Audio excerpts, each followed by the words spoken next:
ನಮಸ್ಕಾರ. ನಾನು ನಾಗರಾಜ್ ಶೆಟ್ಟಿ ಅಂತ ಕುಮಟದಿಂದ ಮಾತಾಡ್ತಿರೋದು.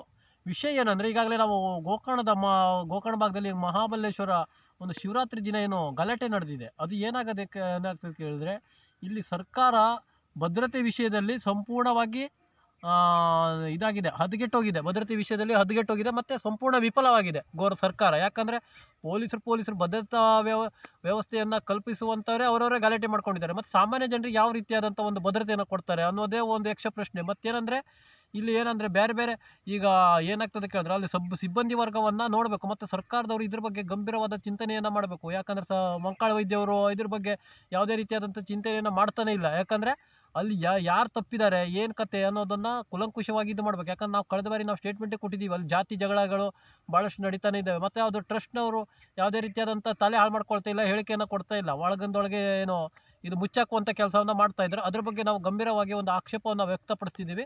ಈ ಕೂಡಲೇ ಯಾರು ತಪ್ಪಿತಸ್ಥರು ಯಾರಿದ್ದಾರೆ, ಅವ್ರ ಕಪಾಳ ಮೋಕ್ಷ ಯಾರು ಮಾಡಿದ್ದಾರೆ ಅವ್ರ ವಿರುದ್ಧ ಕಠಿಣ ಕಾನೂನು ಕ್ರಮವನ್ನು ಕೈಗೊಳ್ಳಬೇಕು ಸರ್ಕಾರ. ಇಲ್ಲದ ಬಿಟ್ಟರೆ ನೀವು ಭದ್ರತೆಯನ್ನು ಕಲ್ಪಿಸೋದ್ರಲ್ಲಿ ನಾಲಾಯಕ್ ಅನ್ನೋದೇ ನಾವು ಒಂದು ಇದು ಮಾಡ್ಕೊಳ್ತೀವಿ, ಇದು ತಿಳ್ಕೊಳ್ತೀವಿ. ಆ ಒಂದು ನಿಟ್ಟಿನಲ್ಲಿ ಸರ್ಕಾರಕ್ಕೆ ನಾವು ಕಟ್ಟುನಿಟ್ಟಾಗಿ ಹೇಳ್ತಾ ಇದ್ದೇವೆ.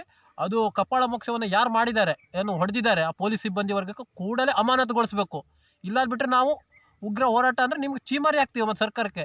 ಆ ಒಂದು ನಿಟ್ಟಿನ ಒಂದು ಎರಡು ಮಾತನ್ನು ಹೇಳಕ್ಕೆ ಇಷ್ಟಪಡ್ತೀನಿ.